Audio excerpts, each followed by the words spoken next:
Torej, en lep dober večer vsem skupaj, ali dober dan, saj ne vem, kaj naj rečem, na današnjem webinarju. Glede na to, da ste dobili vabilo, tudi verjetno veste, kaj bo današnja tema. Jaz mislim, da je zelo aktualna, in sicer bomo razbijali mite in pa razkrivali resnice o maščobah.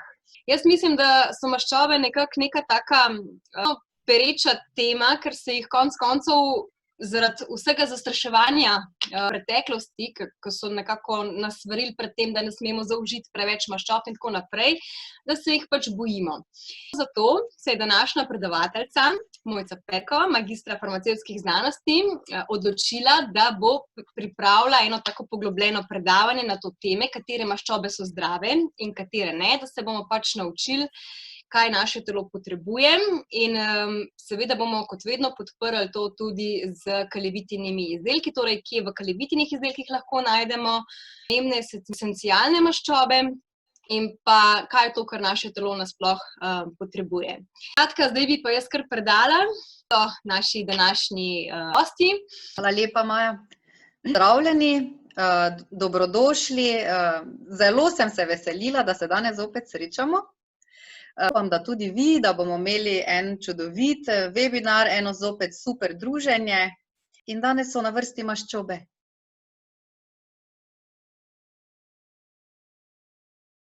Dobrodošli na Kalivitinem webinarju. In sicer danes bo tekla beseda okrog maščob, in sicer okrog tistih trdih, tekočih in pa skritih. Ponavadi je tako, da se jih bojimo.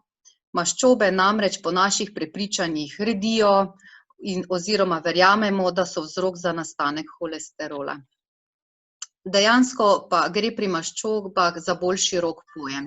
Poznajmo torej maščobe, dobre, slabe, da jih bomo lahko čim prej začeli brezskrbno uporabljati.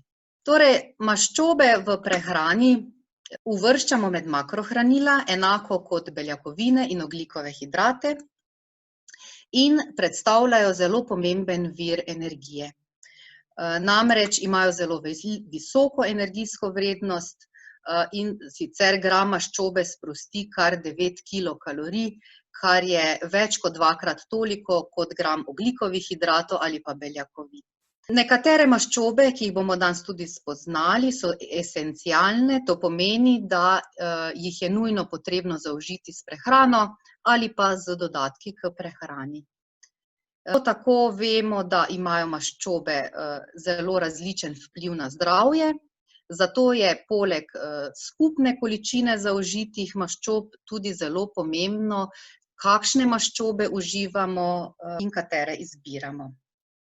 Glede na prehranska priporočila pa naj bi v prehrani odraslega predstavljale maščobe 20 do 30% energijskega vnosa. Katera maščoba je najboljša, je velikokrat namreč vprašanje, vendar če želimo na to odgovoriti, potem si moramo najprej odgovoriti na vprašanje, kaj maščobe sploh so. Maščobe si velikokrat predstavljamo, so mastne snovi, ki so netopne v vodi. Dejansko pa bomo vsi pogledali, kako maščobe delimo. Se pravi, jih delimo na trigliceride, na holesterol, fosfolipide, v maščobah topne vitamine in pa druge lipide. Večinoma, kadar kupujemo izdelke, recimo na etiketi, kjer piše vsebnost maščob, zaznate napisano vsebnost nasičenih maščob. Vedno je govora takrat o trigliceridih. Namreč vsebnost holesterola in pa fosfolipidov ni napisana, razen iz primerov, kot poznamo na rastlinskih izdelkih, kjer piše brez holesterola. Kar pa je čisto nepotrebno, ker vemo, da holesterol v rastlinskem to ni prisoten. Torej, trigliceridi so kemijsko gledano estri maščobnih kislin in glicerola. Poenostavljeno povedano, olja in masti nastanejo tako, da se na eno molekulo glicerola vežejo 3 enake oziroma 3 različne maščobne kisline. Od tod tudi ime trigliceridi. Glicerol torej predstavlja ogrodje, na katero se vežejo maščobne kisline. Gliceride delimo na nasičene in pa na nenasičene maščobe. Kadar govorimo o nasičeni maščobi, primer je recimo svinjska mast, to pomeni, da so na glicerol vezane nasičene maščobne kisline. Kadar pa govorimo o nenasičenih maščobah, pa pomeni, da so na to vezane nenasičene maščobne kisline. Zdaj, v čem je razlika? Namreč nasičene maščobne kisline vsebujejo nasičene vezi, kar pomeni, da je maščoba na svoj način v teh vezeh poročena in je tudi s tem stabilna. Pri nenasičenih maščobnih kislinah pa pomeni, da so vezi nenasičene.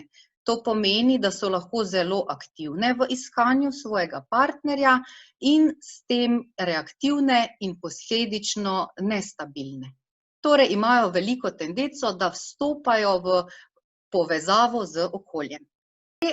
Nasičene maščobe, ki so stabilne, imajo neke svoje prednosti tudi v kuhinji in jih je smiselno tudi upoštevati. Namreč, ker so velike, ker so lene, stabilne, je tudi velika verjetnost, da ne bodo spremenile svoje strukture, kar pa je veliko bolj značilno za nenasičene maščobe. Torej, v procesu kuhanja, gretja ne bodo nasičene maščobe degenerirale. Ampak je pa tako, da praktično ne mine dan v medijih, da ne bi zasledili kakšnega svarila pred nasičenimi maščobami. Namreč od tega, da jih ne smemo zaužiti preveč, od tega, da so povezani z debelostjo in s srčno-žilnimi težavami. Pa si poglejmo, kakšna je praktično vloga nasičenih maščob. In sicer predstavljajo prednostni vir energije za srce, so gradbeni material celičnih membran in številnih hormonov. Prav tako se v telesu po potrebi pretvarjajo v nenasičene maščobne kisline in holesterol, so prenašalci pomembnih v maščobah topnih vitaminov, pomembni so tudi za pretvorbo karotenov v vitamin A in pa tudi sama absorpcija mineralov bi bila zelo okrnjena. Tako da vidimo, da je kar nekaj zelo pomembnih lastnosti tudi v nasičenih maščobah. Tu še potem ene druge maščobe, in sicer ki smo jih pa industrijsko uničili. Omega-6 maščobne kisline, ki v izdelkih, predvsem tistih, ki so industrijsko predelani. Govorim o hidrogeniranih, o rafiniranih ali kakršnokoli drugače industrijsko obdelanih rastlinskih olj. Vidimo na tej sliki. In sicer v zdravo prehrano nikakor te maščobe ne spadajo. In kako je sploh do tega prišlo, je to praktično nastalo, ne? Če se spomnimo še iz časa naših babic, je bila namreč nasičena maščoba velikokrat uporabljena, zelo pogosto, vendar pa potem nekje v obdobju po drugi svetovni vojni se je pa začela zgodba odvijati malo drugače. In sicer so se vključile korporacije željne dobičkov. Ker so želeli, da bi bila ta olja, o katerih smo govorili, da so v osnovi nestabilna zaradi nenasičenih vezi, da bi bila bolj obstojna, so začeli ta olja rafinirati, hidrogenirati. Načrtno so pa potem posledično tudi ustvarili paranojo pred maslom, mastjo, kokosovo in palmovo maščobo. Ustvarili so v bistvu lažno zavedanje, da so maščobe lahko zelo nevarne za zdravje. Vendar se moramo zavedati, da so te rafinirane maščobe nevarne za zdravje, ne? In to so te transmaščobe, ki so škodljive in nikakor ne sodijo v koncept zdrave prehrane.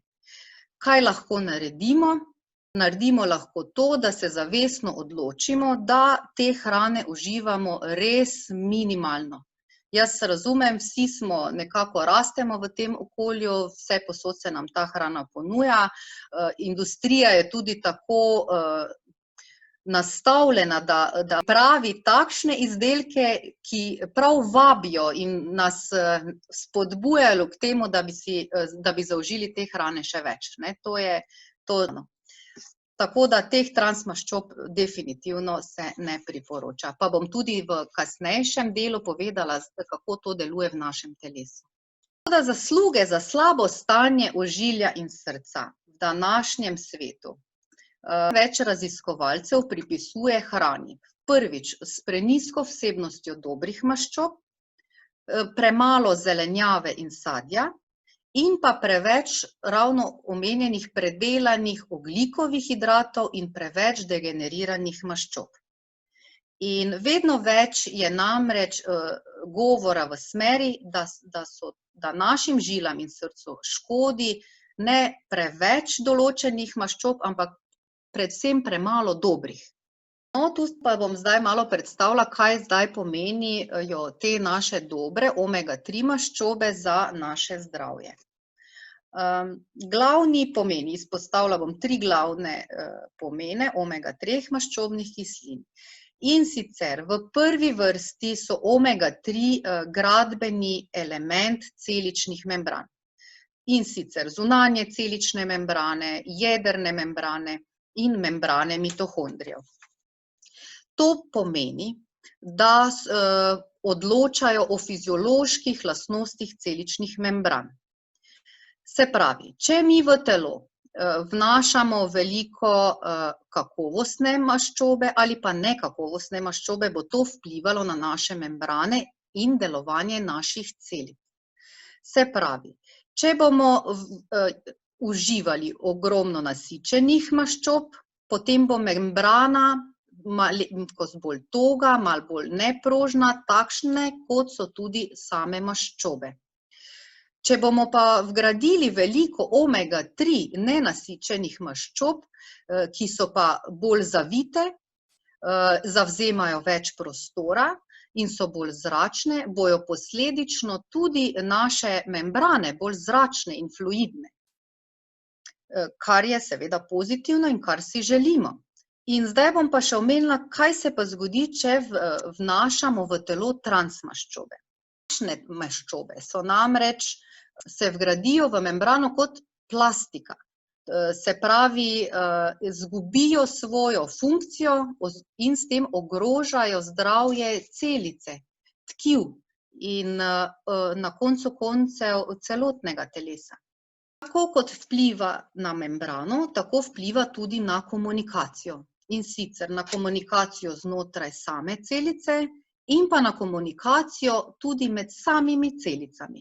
Po študijah dr. Budvigove, ki je bila velika strokovnjakinja za maščobe in ki je na tisoče bolnikov zdravila ravno z vnosom esencialnih maščobnih kislin, je bila prepričana, da bi komunikacija zelo dobra ravno takrat, ko so naše membrane sestavljene iz esencialnih maščobnih kislin.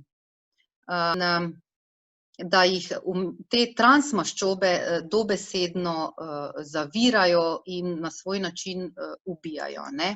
Takrat potem celice izgubijo sposobnost, te naravne sposobnosti in potem se zgodi, da komunikacija peša, da slabi zdravje na nivoju celice, posledično na tkivu in organu in celotnega telesa.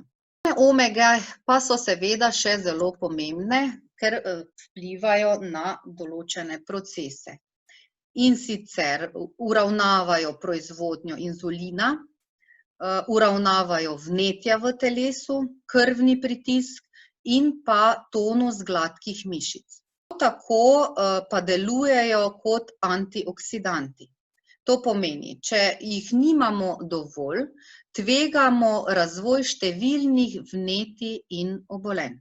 Prva, ki bi vam jo želela predstaviti, esencialna maščobna kislina, je linolenska maščobna kislina, ki ima eno posebno lastnost, da se v telesu nadaljnje pretvori še v 2 omega-3 maščobi, če ima za to vse pogoje. In sicer to je EPA in DHA maščobni kislini, ki jih bomo spoznali še malo kasneje, bolj natančno. No, sama linolenska maščobna kislina je pa za njo značilno, da praktično nobena možganska funkcija brez nje ne funkcionira. Prav tako so od nje odvisni tudi živci, regeneracija mišic po telesnih naporih in pa tudi samo spanje brez njih ni tako učinkovito. Ko zdaj mi maščobno kislino vnesemo v telo, ali je to z lanenimi semeni, ali z konopljini semeni, z zelenolistnato zelenjavo, na kakršenkoli ta način, potem se v našem telesu ustvarjata po 2 omega maščobni kislini, in sicer EPA in DHA. In ta EPA je klinično dokazano, da odlično vpliva na zniževanje vnetij v našem telesu.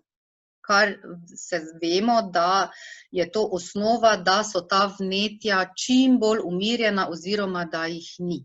In sicer v primeru revmatoidnega artritisa, Chronove bolezni, lupusa, astme, multiple skleroze, se te maščobne kisline priporočajo. Še ena zelo zanimivost tudi, da zelo dobro izboljšuje razpoloženje in da se jo uporablja kot naravni antidepresiv. DHA pa je izrednega pomena v možganih in je potrebna praktično v celotnem obdobju otroka.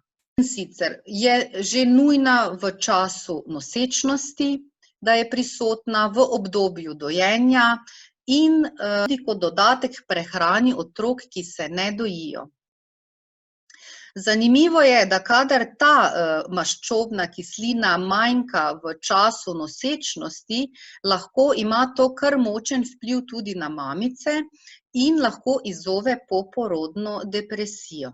Ko smo pa malo starejši, pa to pomanjkanje lahko vpliva celo na izgubo spomina in pa na demenco. Poznavamo kar nekaj pomembnih, zelo pomembnih stvari in je zelo smiselno razmisliti, koliko imamo dejansko mi teh maščobnih kislin prisotnih v naši prehrani, koliko je zaužijemo in pa tudi na kakšen način.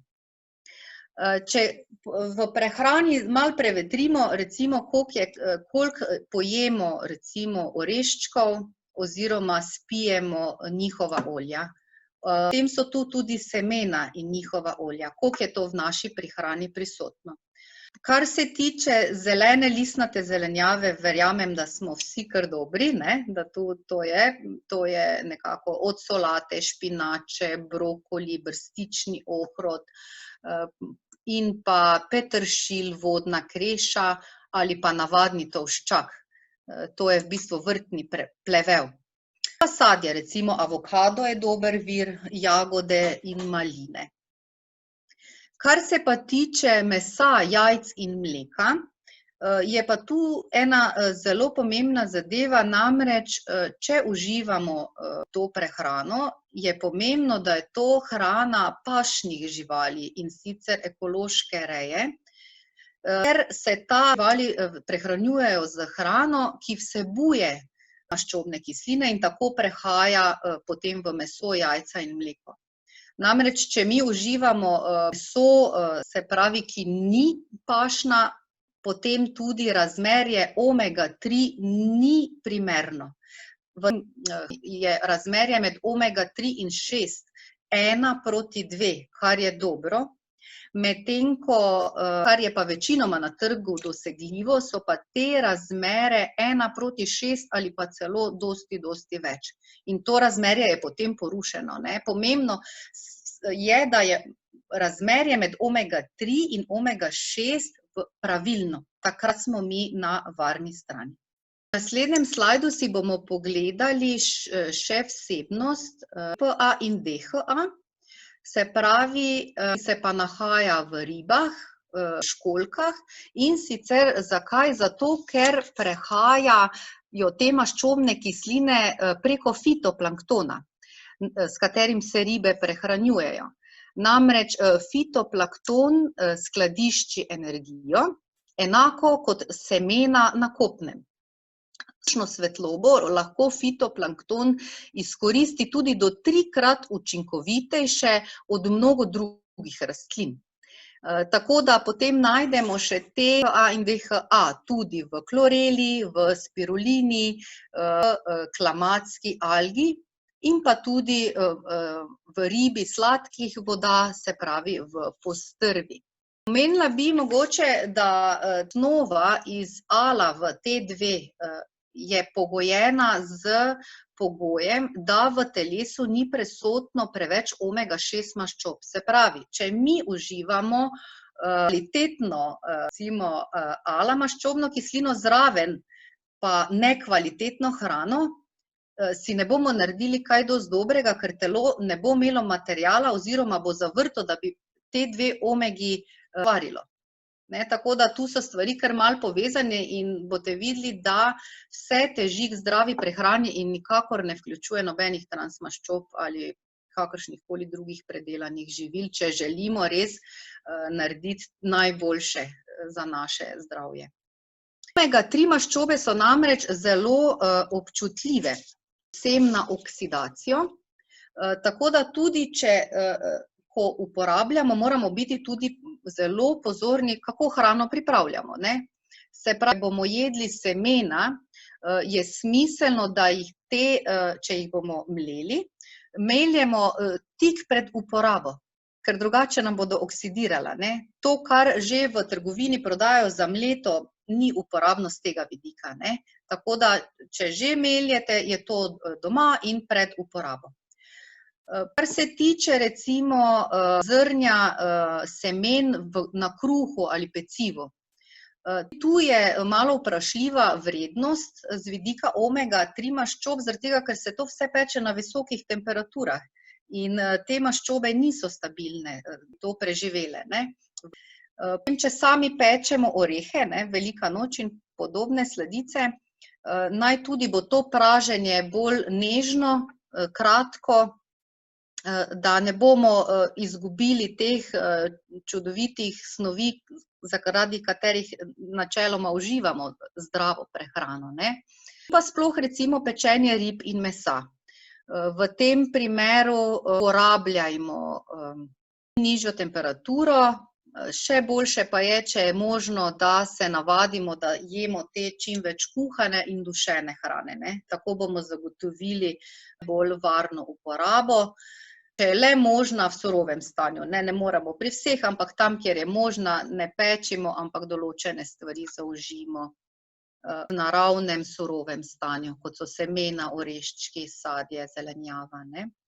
Kar pa ne moramo zagotoviti z prehrano, potrebe po omega-3 maščob, pa si seveda lahko pomagamo z koncentrati oziroma z dopolnili k prehrani.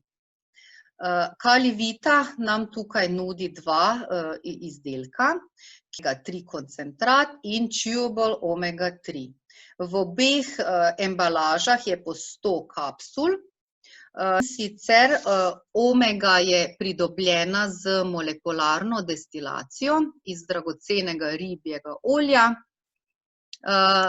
In v chewable so še neke dodatne lastnosti, in sicer te so žvečljive in prednost teh je, da recimo ne potrebujemo tekočine, se tudi hitro razgradijo v želodcu, se absorbirajo, so prijazne do želodca.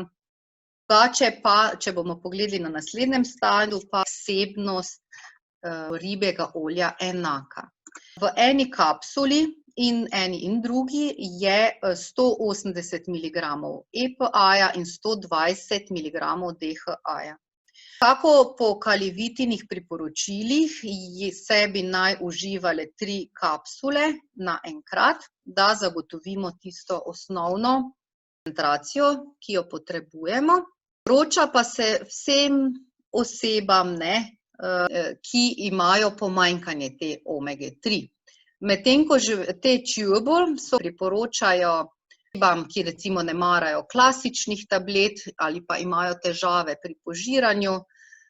Tako so mogoče za nekoga, ki je dosti v avtomobilu, potuje, lahko tudi tako zaužije, če nima pri roki tekočine. In pa recimo otrokom je zelo prijazno, kajti ima dober okus, okus po limoni, oblika uživanja je tudi takšna, da jo zgrize in imajo otroci to kar zelo radi. Dobra lastnost teh kapsul je tudi ta, da te kapsule narejene neprodušno, s tem je omega 3 zaščitena pred oksidacijo. Doze kot take, zdaj smo že omenili sicer, da Kalivita priporoča 3 naenkrat. To so mogoče take bolj vzdrževalne doze, sicer ker obstajajo določeni kriteriji, po katerih lahko si določite velikost oziroma koncentracijo. V glavnem zelo pomembno je recimo tudi, koliko smo močni, po domače povedano, kakšna je naša telost, če lahko tako rečem, koliko imamo lastne maščobe. Namreč več, ko imamo lastne maščobe, več je možnosti tudi za neke vnetne procese, ki v telesu nastajajo, zato v takem primeru si naše telo potrebuje več omege. Tudi razmislimo, koliko vnašamo rastlinskih olj. Imajo omega 3 maščobe. Če takega vnosa v prehrani ni, se pravi, tudi v tem primeru je priporočljivo, da si pomagamo z dopolnilom, če tega ne maramo oziroma nismo navajeni tega uživati. Budvigova je recimo, ko je zdravila in tudi pri zdravih ljudeh preventivno zelo priporočala laneno olje v kombinaciji z skuto, in sicer z nemastno skuto, v katero je vmešala recimo 2 žlici lanenega olja. S tem je v bistvu naredila omega 3 maščobe lažje prebavljive.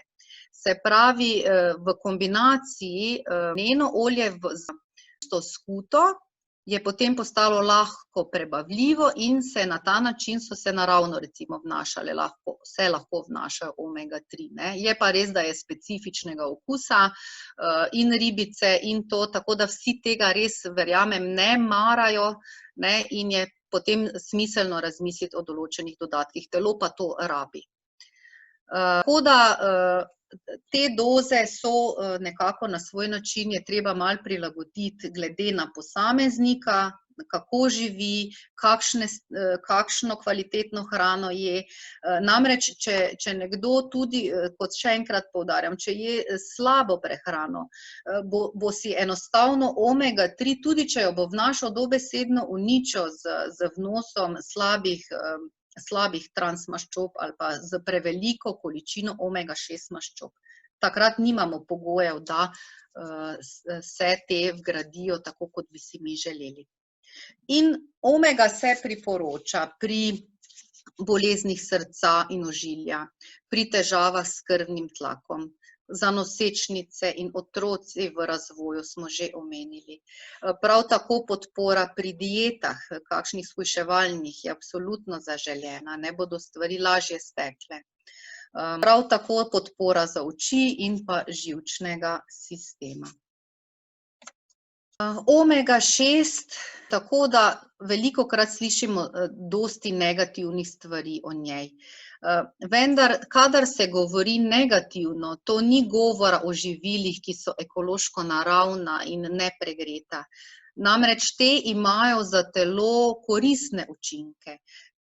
Omega naravne sodelujejo pri razvoju možganov, spodbujajo rast in razvoj in pozitivno vplivajo na rast kože in las. Tako da ta rafinirano sončnično olje, recimo, v kateri bi naj bila ta omega 6, to več ni ta omega 6, mora biti biološka hladno stiskano olje, če želimo dejansko pridobiti maščobne kisline, ne. In ena esencialna omega 6, ki jo bomo pa zdaj spoznali, je pa LA, linolna kislina, ki ima pa tudi to posebno lastnost, da se pol pretvori še v gamma-linolensko kislino. Ne, to se pravi, naše telo je tak čudovit stroj, ne, ki pretvarja in naprej še potem pretvori to v DGLA, ki ima protivnetno delovanje. In tega si mi želimo. Čeprav pa pod določenimi pogoji se pa ta GLA spremeni v arahidonsko kislino. To pa ne želimo, ker je to predhodnica vnetnih prostaglandinov. To pomeni posledično povzročiteljev vnetja. In to se pa zgodi, kadar je v telesu preveč ogljikovih hidratov ali pa predelanih maščob. Se pravi, še enkrat poudarjam, če želimo imeti korist od teh dobrih maščob, moramo tudi paziti, kaj še dodajamo zraven, ko se je med sabo povezano. Viri te linolne kisline pa so namreč semena, oreški rastlin, kot so sončnično, sezamovo, koruzno, repično olje. Seveda nerafinirano, ne govorimo. Dobri viri GLA so pa svetlinovo olje, boraginovo olje, črni ribez, konopljino olje. In zato pri algah. Te smo omenili v začetku. Alge kot takšne v naši kulturi niso del prehrane, kot je na vzhodu. To je pri nas bolj značilno, da jih uporabljamo v smislu dopolnil. Kajti imajo ogromno čudovitih, dobrih lastnosti in bi bila velika škoda, da tega ne bi uporabili v svoji prehrani. Namreč alge, kot smo že omenili, so vir gamma-linolenske kisline. Imamo dva izdelka. En je spirulina max, en pa je spirulina chlorella plus. To imam tudi jaz, lahko kažem, ja. Verjetno veliko tudi vas. Jaz se odločam za chlorello kombinacijo in sicer namreč v spirulini max je prisotna spirulina, medtem ko je v spirulini chlorelli plus prisotno še kar nekaj drugih stvari, pa bomo kar pogledali. Se pravi, je spirulina, je chlorella, potem so tukaj je še trava mlade pšenice, listi lucerne v prahu in sicer vsi vsebujejo klorofil in zelo ugodno vplivajo na ravnovesje kislosti in alkalnosti v telesu. Ta nežen in učinkovit način pa poskrbijo za razstrupljanje in razkisanje telesa.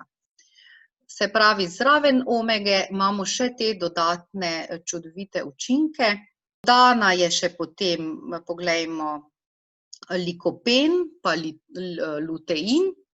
No, ta dva sta pa zagotavljata učinkovito zaščito pred prostimi radikali. Je tu še kar ena lepa skupina zelene do zelja, špinače, regrata, peteršilja, ohrota, črna redkev, aloe vera, brokoli, ne, pol kuhinje imamo noter, malo šale. In pa haloga. Haloga se pravi morska alga, bogata z jodom in deluje proti utrujenosti.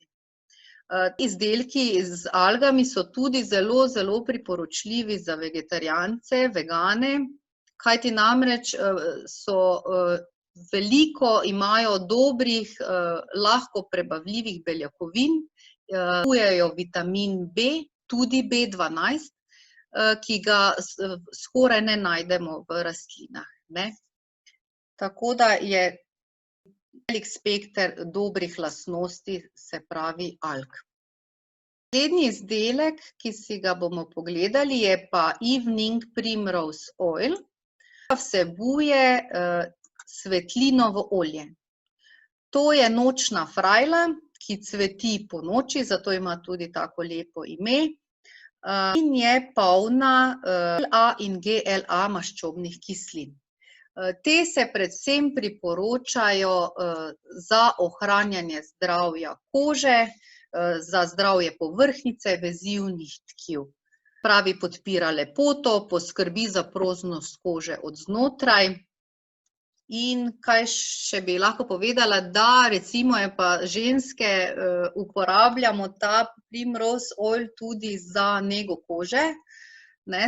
Te kapsule se dajo zelo lepo, ja, Maja že kima, se dajo zelo lepo kakšno luknjico se naredi in potem se to nežno namaže na kožo in ja, zelo lepo, probajte. Lepo neguje, pomiri, je zelo smiselno uporaba, ne. Zdaj pa, ker vemo, da maščobe, ene so malo lažje prebavljive, ene so malo težje, v vsakem primeru pa je smiselno zraven vseh navodil, ki smo jih že dali skozi, bi pa povedala še nekaj, kar se mi zdi zelo, zelo pomembno. Ne samo hrana kot takšna in dopolnila kot takšna, ampak še 3 top nasveti za boljšo prebavo. Ne samo maščob, ampak na koncu koncev celotne prebave, kajti dobra prebava pomeni dobro presnovo in dobro preskrbo telesa z vsemi makro, mikrohranili, ki jih potrebujemo za zdravje. Prvo mesto bi vsekakor izpostavila besedico stres. Dandanes ni več smisel, da se poskušamo stresu izogniti, ampak kako ga obvladati. Stres močno vpliva na zdravje in to se zelo močno tudi pozna na prebavi, ne. Če so hude stresne situacije, potem vemo, da imamo težave s prebavo. Sigurno vemo, da je razlika, če obrok pojemo sredi enega stresnega poslovnega kosila, ko smo napeti, ali pa če bi čisto isto hrano recimo zaužili umirjeni v domačem okolju. Med tednom marsikomu hrana obleži, vse težave pa čudežno izginejo čez vikend ali pa na dopustu, ne, vemo, o čem govorimo. Torej, moje priporočilo je, da pred obrokom spraznimo glavo, odložimo telefone in v miru pojemo. Toliko se pa imejmo radi, ne. Druga stvar, ki je ravno problematika z hitenjem v našem življenju, je, da praktično hrane več ne žvečimo, ne, ker se nam toliko mudi, da je treba to kar na hitro nekaj pojesti. Ni prav, ne. Telo rabi svoj čas, prebava se namreč začne v ustih, encimsko in mehansko, tako da vzemimo si čas, dobro prežvečimo in nagrajeni bomo z dobro prebavo in dobili bomo dosti večji izkoristek. Pa seveda hidracija. Pitje po požirkih, pitje čez cel dan, naj se to ne pozablja, imejte stekleničko ob sebi. In pa tudi pred obrokom je pa smiselno tudi 15 do 30 minut pred tem zaužiti velik kozarec vode, s tem bomo prebudili prebavni sistem in se bo pripravil potem na svoje delovanje. Torej, zdaj smo pa se že prišli do vprašanja, katera maščoba je torej najboljša. Tako smo začeli, zdaj smo se kar nekaj stvari naučili, ponovili in kakšen bi zdaj bil naš zaključek. Namreč vse prihaja v kombinacijah, zato je smiselno, da prenehamo iskati najboljšo maščobo, ker je ne bomo našli. Namreč v naravi vedno dobimo koktajl različnih maščobnih kislin, holesterola, fitosterola, v maščobah topnih vitaminov in fosfolipidov. Torej, nekako zaključek pri maščobah bi bil takšen. V prvi vrsti uporabljajmo nepredelana živila, ki vsebujejo dobre maščobe. Dajmo v prehrano čim več semen, oreščkov, hladno stiskanih naravnih olj, nepredelanih naravnih nasičenih maščob. Potem držimo se pravil uporabe maščob v kuhinji in pa seveda izberimo in dodajmo kvalitetne dodatke k prehrani. Zaključek današnjega predavanja bi bil nekako tako, da se izogibajmo hitrim rešitvam. To zelo ljudje radi počnemo na hitro, ampak vedeti moramo, da kakšne hitre, utrujajoče, neživljenjske diete, razni čudežni napitki in tabletke ne bodo pomagale, ne na kratki, ne na dolgi rok. Najprej mogoče raziščimo vzroke, to je številka 1. Poiščimo, ali je problem v dehidraciji, ali je mogoče preveč stresa prisotno, ali kakšno hormonsko neravnovesje, inzulinska rezistenca, ali pa je zgolj napačna prehrana z obilico predelanih ogljikovih hidratov in pa malo koristnih maščob. Namreč, če bomo odpravili vzroke, bomo lahko telesno težo in zdravje dalje in trajno uravnavali in se bomo tudi nehali vrteti v tem krogu nezadovoljstva. Jaz predlagam, da povzamemo nasvete današnjega predavanja, vsak zase, da si vzamete tisto, kar vam je najbližje, kar boste z lahkoto recimo vključili v prehrano oziroma kakšne stvari izključili. In za na konec, naj bo naš cilj zdrav življenjski slog, ki nas bo popeljal do zdrave teže in pa predvsem do zdravja, ki si ga želimo. Hvala lepa.